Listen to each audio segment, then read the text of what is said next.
말씀을 보게 되면 두 가지 비유의 말씀이 나오는데, 먼저 1절부터 11절까지를 보게 되면 배로 만든 허리띠 비유가 나옵니다.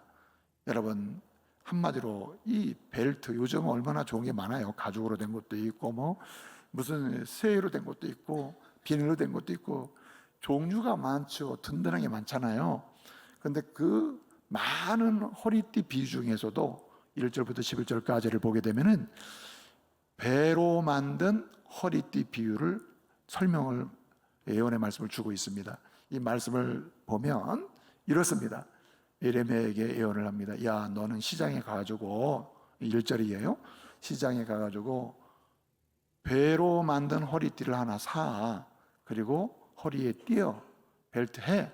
그리고 단 조건은 뭐냐면 절대 그 배로 만든 허리띠를 뭘 묻히지 마? 1절을 보게 되면 물에 적시면 안 돼. 물 묻히지 마. 이렇게 이야기를 하는 겁니다. 그래서 그걸 했거든요. 그랬더니 하나님 또 말씀하시는 거예요. 야, 너 지금 빨리 가나안을 출발해가지고 바벨론이라고 하는 나라가 있는데, 바벨론의 나라는 두 개의 강이 있거든요. 하나는 티그리스 강, 하나는 유프라테스 강인데, 유브라데 강, 오늘 보면 유프라테스 강을 유브라데라고 되어 있습니다. 유브라데 강으로 가서 그 강가에 있는 큰 바위를 찾아가지고 바위 사이에다가 이 허리띠를 숨겨놔라, 이렇게 얘기하는 겁니다. 그러니까 예레미야가 갔어요. 가가지고 이 허리띠를 숨겨놓습니다. 그리고 6절 이하를 보게 되면 여러 날 후에 주님이 말씀하십니다. 다시 가서 그 숨겨놓은 허리띠 찾아가져 와, 이렇게 말씀하시는 거예요. 그래서 가서 허리띠를 찾아보니까 이게 어떻게 됐습니까? 썩은 거예요. 배로 만든 허리띠가 썩은 겁니다. 여러분, 강가에 있는 바위 사이사이에는 뭐가 많아요? 습기가 많아요. 습기. 물이 많다고요. 물. 광야에 있는 돌 사이에는 건조하거든요. 그래서 숨겨놓으면 오래 갑니다. 물가에 있는 바위 사이에 뭔가 숨겨놓으면요, 썩기 좋은 조건이거든요. 배로 만든 허리띠를 찾아보니까 이게 썩은 겁니다. 썩은 거예요. 그리고 주님이 말씀을 하시는 겁니다. 9절에 보니까 뭐라고 했냐면은 온 이스라엘, 온 유다의 교만이 이와 같이 어떻게 해요? 썩게 되리라고 말씀하십니다. 썩게 된다. 한마디로 쓸모없게 된다. 여러분, 이 교만이라는 말이 어떻든 교만이 교만 역할을 못하고 일단은 잘난 체 하고 있는데 그렇게 못하게 된다. 역할을 못하게 된다. 이제 이런 얘기예요. 그렇게 말씀하시면서 10절에 보게 되면 왜 너희가 중요한 역할을 못하고 이렇게 허리띠가 썩으면 졸라맬 수 없잖아요. 그렇죠?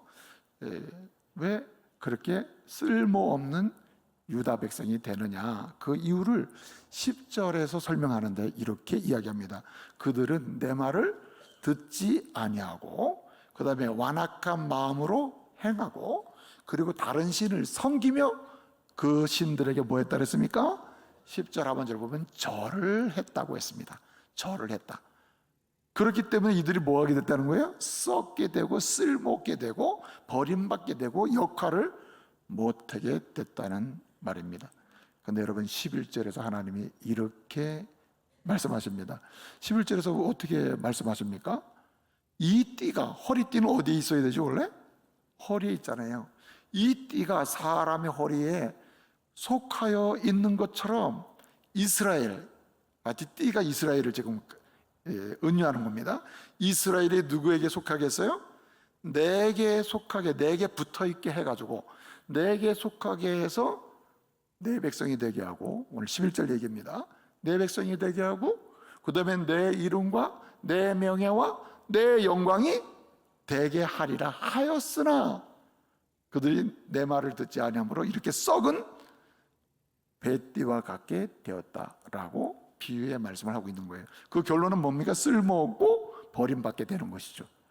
그 다음에 두 번째 비유가 나오는데 12절부터 14절인데 이 비유는 한마디로 포도주를 담는 가죽 부대 비유입니다.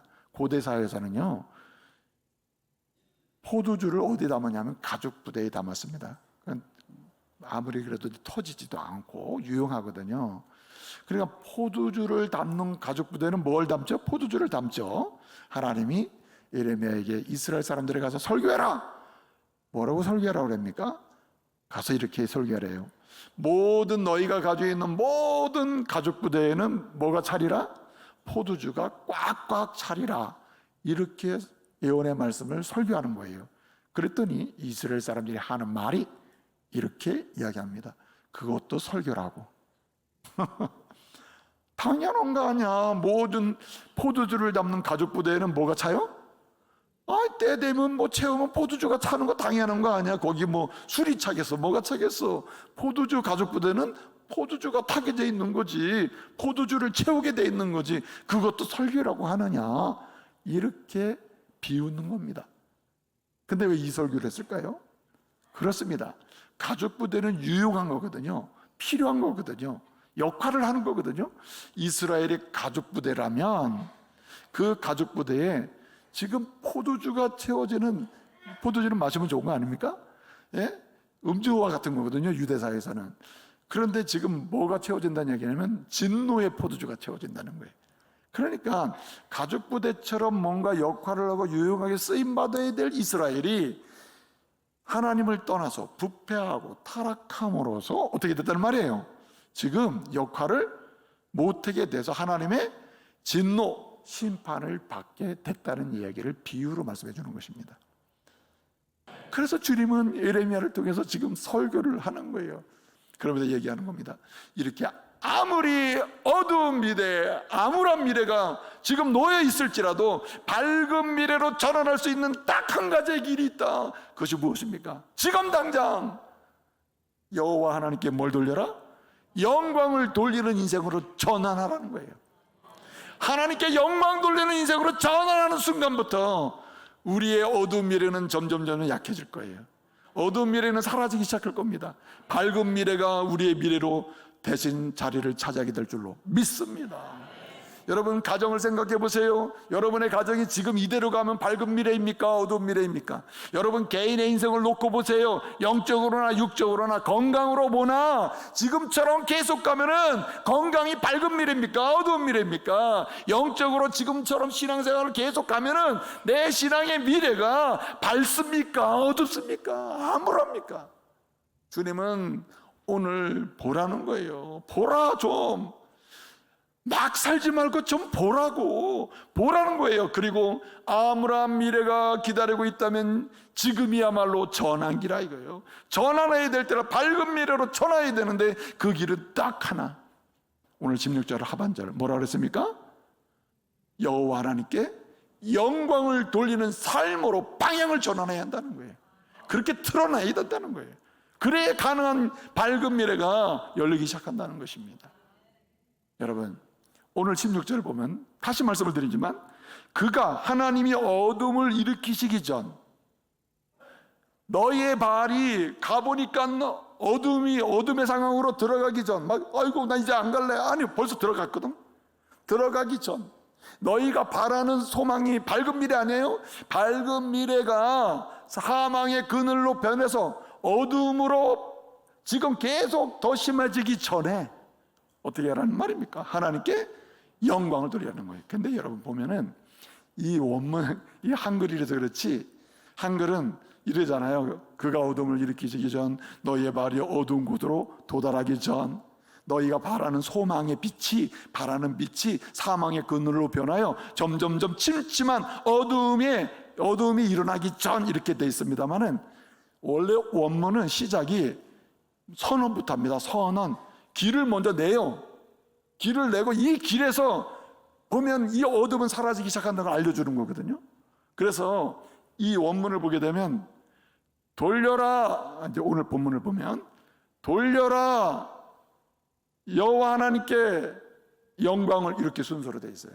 그 다음에 나오는 문장이 그가 어둠을 일으키기 전에 너희의 발이 그 어두운 곳에 도착하기 전에 너희가 바라는 그나마 소망조차도, 소망의 빛조차도 사망으로 바뀌어가지고 어둠 속에서 헤어나기 어려운 그 멸망의 상황에 도달하기 전에 이렇게 돼 있습니다. 그러니까 처음에 명령이 뭐냐면 이게 이제 히브리어로 테누라고 그러거든요. 테누, 돌려라, 테누, 영광을 카보도라는 거예요. 테누 카보도면 영광을 돌려라, 이렇게 먼저 선포를 합니다. 영광을 돌려라. 이것이 내가 취할 방법이고 내가 가야 될 곳이고 내가 행동할 액션의 기준이다. 영광을 돌리는 것, 무엇을 하든. 그래서 여러분 고린도전서 10장 31절에 보면 그러므로 너희가 먹든지 마시든지 무엇을 하든지 다 하나님의 영광을 위하여라. 영광을 위해서 하나님의 영광을 좀 생각하면서 선택도 하고 결정도 하고 전진도 해보고 멈춰도 보고 살펴도 보라는 거예요. 그래야 아무리 암울한 미래라도 암울한 미래는 거쳐져 있고 그 다음에 밝은 미래가 시작될 줄로 믿습니다. 오늘 주님은 이 말씀하는 거예요. 밝은 미래를 여는 사람, 밝은 미래를 향해서 갈 수 있는 사람, 이게 하나님 백성을 향한 하나님의 뜻이라는 거죠. 암울한 미래를 놓고도 전혀 근심 없이, 전혀 염려 없이 그저 그냥 되는 대로 살아보자, 하루하루 살아보자. 여러분 생각해 보세요. 하나님이 가정을 주셨으면은 되는 대로 살아보다 어느 날 좋아질 때 있습니까? 천만에. 되는 대로 살면 좋아질 때가 없는 거예요. 하나님이 우리에게 가정을 주셨으면 하나님의 가정을 보면 이대로 가면 암울한 미래다 그러면 어떻게 해야 됩니까? 하나님 원하시는 밝은 미래를 향해서 방향을 틀어야 되는데 어떻게 해야 됩니까? 오늘 주님은 말해요. 아무리 암울한 미래의 가정이라더라도 밝은 미래의 가정으로 갈 수 있고 열리는 유일한 길이 있으니 여호와 하나님께 영광을 돌리는 삶의 방향을 잡아야 된다. 방향을 틀어야 된다는 거죠. 여러분, 하나님께 영광을 돌리라는 말씀이 신구약 성경에 우리가 흔히 케이스 바이 케이스예요. 어떤 독특한 상황에서 이 말씀이 많이 나오거든요.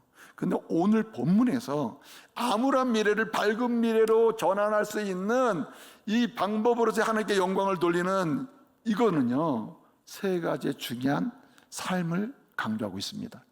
그러므로 여러분 오늘 이 세 가지의 중요한 삶을 통해서 하나님께 영광을 돌리는 삶의 방향을 틀고 여러분 밝은 미래를 향해서 나아갈 수 있는 은혜가 있기를 바랍니다.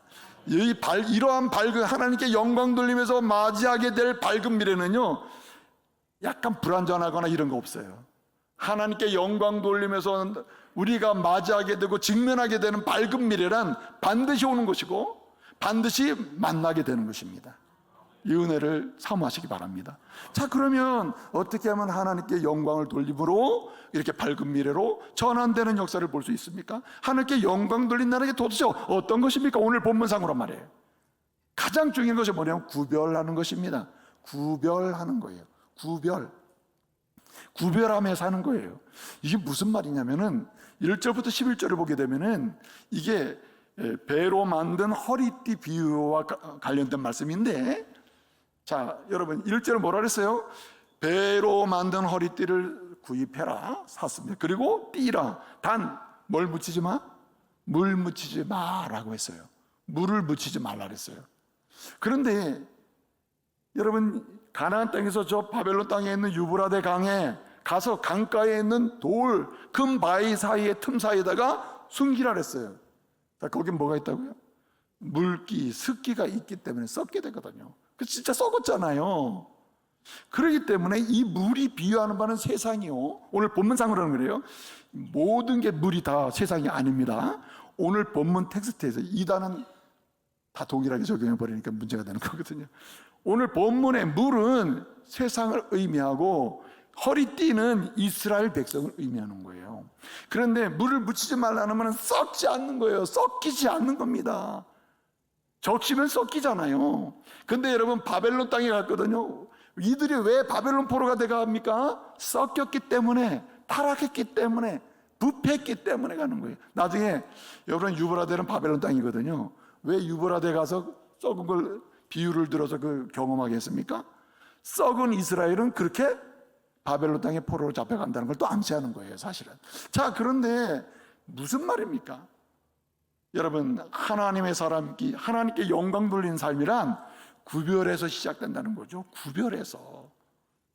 여러분, 허리띠도 왜 하필이면 띠 중에 여러분 배로 만든 허리띠를 가지고 비유의 말씀을 했을까요? 그 이유가 뭘까요? 여러분, 구약 성경을 보게 되면 이스라엘 사람들이 하나님께 영광을 돌리고 예배를 드리잖아요. 예배를 드릴 때 예배를 집례하고 제사를 집례했던 사람이 누구죠? 제사장이죠. 백성들이 가서 예배 드리려면 제사장들이 그걸 집례를 하거든요. 제사장의 예복이 따로 있습니다. 제가 이렇게 가운을 입고 나왔습니다만은 이 가운은 성경이 입으라서 입는 거 아니에요. 여러분, 이거 가운은 왜 성경에 어디 이렇게 만들려는 게 있나? 없습니다. 예복일 뿐이에요. 자, 그런데 구약 성경은 달라요. 예배를 인도하는 제사장들은 반드시 그 제사장 예복을 입어야 집례를 할 수 있어요. 다 거기 의미가 있기 때문인데, 구약 시대는요, 옷을 입으면은 고대 사회도 마찬가지인데 지금처럼 뭐 조끼 위에떨이 아랫떨이 딱딱 떨어져서 딱 마무리되는 옷이 거의 없습니다. 고대 사회일수록 통이에요. 통으로 입거든요. 예? 통. 그래가지고 이전에 여러분 삭개오가 나무에 올라간다. 이전엔 팬티가 없거든. 그러면 이게 보통 수치를 감내하는 게 아니에요. 그런 면에서 그게 믿음이라는 거거든요. 세상의 수치를 감내하는. 자, 어떻든 간에 옷이 고대 사회는 이 통으로 되어 있단 말이에요. 그리고 다 거치거든요. 그러니까 이런 옷을 제대로 입고 뭐 일을 하거나 뭐 사역을 하려면 반드시 마무리는 뭘로 해야 돼요? 허리띠로 해야 되는 거예요. 이 묶어줘야 그 다음에 뭐 공적인 사역을 하든 일을 할 수 있는 거거든요. 그러니까 이스라엘을 띠에 비유한 것은 그만큼 중요한 존재라는 거예요. 하나님께. 하나님이 소중하게 다룬다는 말이거든요. 내가 너를 지명하여 불렀나니, 이사야 43장 1절 말씀. 너는 내 것이라. 그렇게 소중하게 내 것으로 삼았다는 얘기거든요. 그런데 주님을 떠나서, 여러분, 허리를 떠나면 어떻게 되는 거예요? 에레미야가 띄웠던 띠를 풀어가지고 돌 사이에 집어넣으면, 습기 있는데 집어넣으면 썩잖아요. 역할을 못 하잖아요. 그렇잖아요. 떠나는 순간 하나님이 이스라엘을 하나님께 속해 붙어있게 만들었는데 떠나버린 겁니다. 그러니까 썩고 부패하고 암울한 미래가 기다리게 된 거죠. 그렇기 때문에 여러분, 하나님께 영광을 돌림으로 밝은 미래를 향해 나갈 수 있다는 말은 무슨 말이냐? 하나님이 원하시는 삶으로 구별해 가는 거예요. 여러분, 구별과 분리는 달라요.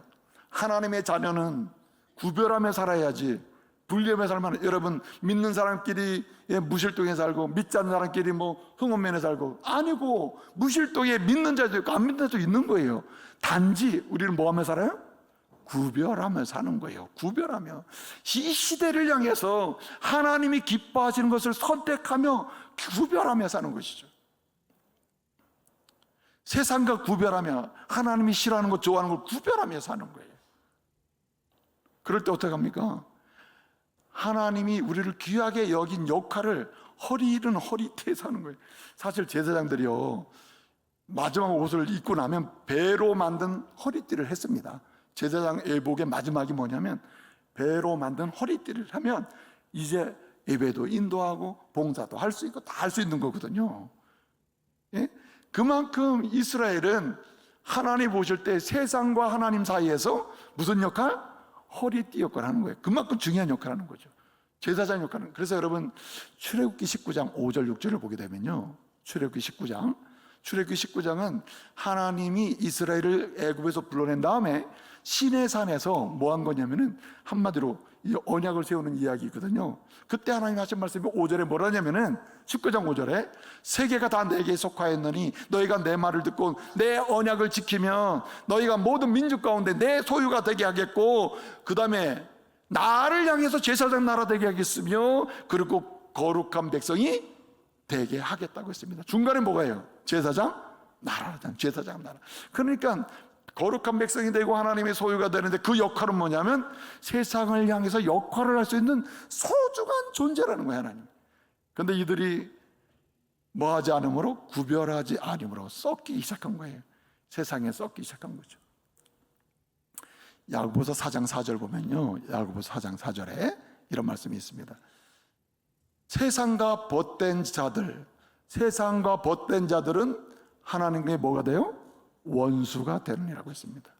세상과 친구처럼 사는 사람, 친구가 돼서 세상의 모든 것을 내 것으로 즐기며 사는 사람은 하나님과 원수가 돼요. 정반대로 구별해서 하나님과 친구로 사는 사람은 세상 것을 구별하게 되는 거죠. 하나님이 좋아하는지 싫어하시는지 구별하는 거죠. 앤드루 모레이라는 사람이 이렇게 얘기합니다. 겸손이라는 책을 썼는데 그 책에서 이렇게 얘기합니다. 겸손은 순종의 열매다. 겸손은 하나님께 영광 돌리는 아주 유일한 것이다. 이걸 거꾸로 얘기하면은 순종이야말로 하나님께 영광 돌리는 가장 강력한 힘이란 뜻이에요. 그렇습니다. 순종이 민감한 순종, 대충 하는 순종 말고요. 지금까지 이스라엘이 순종하는 거 아니에요. 남들이 보면 다 잘한 것처럼 보여요. 예배도 드리러 가요, 뭐 명절 지켜요, 뭐 다 잘한 것처럼 보이거든요. 그런데 주님 보실 때는 아니라는 겁니다. 민감하게 반응하는 세밀한 순종. 결국은 주의 뜻을 분별해서 그 말씀을 통해서 영광 돌릴 수 있게 된다는 거죠. 여러분, 마지막 한 가지가 있습니다. 오늘 본문을 보면 여러분, 오늘 17절에 이런 말씀이 나와요. 뭐라고 얘기합니까? 17절, 너희가 이를 듣지 아니하면 나의 심령이 너희의 교만으로 인해서 은밀한 곳에서 뭐예요? 운다, 눈물을 흘리게 된다는 거예요. 그 다음에 너희의 하나님의 여호와 양떼가 사로잡혀감으로 내가 통곡하면서 어떻게 해요? 그냥 눈물을 흘리게 된다는 거예요. 여러분, 에레미야를 무슨 선지자로 부르죠? 눈물의 선지자라고 부르죠. 에레미야는 왜 눈물을 흘렸습니까? 청양고추를 먹었습니까? 아닙니다. 왜 눈물을 흘려요? 암울한 미래인데도 밝은 미래로 돌아서지 않는 이스라엘을 보고 어떻게 해요? 그냥 그들의 교만으로 이들이 죽게 생겼구나, 암울한 미래가 더 세게 오는구나. 오늘 본문 보면요, 22절을 보면요, 22절은 심판을 치마가 들어올려 부끄러움을 당할 거 했거든요. 근데 26절에서는 그게 아니고 치마가 들어올려 얼굴까지 덮어버리는, 이건 완벽한 심판이거든요. 그러니까 이런 말씀을 듣는 전하는 예레미야 입장에서는 이스라엘만 봐도 눈물이 흐르는 거예요. 어떻게 해요, 하나님? 내 백성이 저렇게 되는데, 내 형제가 되는데, 뭐 예레미야 뭐 자기와 상관없는 사람이겠어요? 자기 일가친척 부모일 수도 있겠죠. 다 제사장 역할하는 사람이 뭐 제사하는 뭐 가족도 있고, 남들이 보면 다 괜찮은 사람들이거든요. 신앙 좋거든요. 근데 그 눈으로 보니까 어때요? 암울한 미래야. 이 개인의 인생을 봐도 암울하고, 가문을 봐도 암울하고, 민족을 봐도 암울하단 말이에요. 다 끌려가게 생겼단 말이에요. 그러니 어떻게 눈물을 흘리면서 오늘 기도하는 거 아닙니까? 여러분, 하나님께 영광 돌리는 마지막 세션이 하나 있는데 그게 뭐냐면 중보자적 삶을 사는 거예요. 중보자적 삶. 예수 이름으로 중보하며 사는 것입니다. 예수 이름으로 긍휼히 여기고, 예수 이름으로 대신 눈물을 흘리고, 예수 이름으로 대신 아파하고, 예수 이름으로 대신 고통을 당하며 하나님의 은혜를 구하는, 기도하면서 축복하는 거예요. 이 은혜가 있길 바랍니다. E.M. 바운즈라고 하는 사람이 말을 해요. 기도의 능력이라는 책에서 말을 해요. 기도만큼 하나님과 그 보좌를 움직이는 강력한 도구는 없다. 여러분, 안 변하죠. 가정 안 변해요. 그냥은 안 변해요. 여러분 노력해도 안 변합니다. 남편, 아내 안 변해요. 자식 안 변해죠. 여러분의 습관 여러분이 못 바꿔요. 이게 안 돼요. 암울한 미래는 계속 놓여 있는 것처럼 보여요. 어떡하나 어떻게 해야 합니까? 전능하신 하나님, 창조주 하나님, 그의 독생자 예수 그리스도를 통해서 십자가에 죽게 하심으로 우리를 살리신 우리 전능하신 하나님, 그 하나님께 십자가에 죽으시고 부활하신 생명의 주 되신 그리스도의 이름으로 구하시기 바랍니다. 그 이름으로 구하는 자마다요, 그 대상이 되는 사람은 살아나게 되는 거예요. 저와 여러분이 부모를 위해 기도할 때 부모는 살아나고, 아내가 남편을 위해 정말 눈물로 기도할 때 남편이 살아나요. 아내를 위해 기도할 때 아내가 살아나고, 자식을 위해 자식이 살아나고, 교회를 위해 기도할 때 복음의 교회로 살아나는 거예요. 이 능력을 맛보시기 바랍니다. 하나님께 영광 되는 세 가지 채널이 오늘부터 저와 여러분의 삶 속에서 하나하나 시작됨으로써 여러분 암울한 미래를 밝은 미래로 바꾸어서 축복하시는 하나님의 역사 볼 수 있기를 말씀으로 축복합니다. 기도하겠습니다.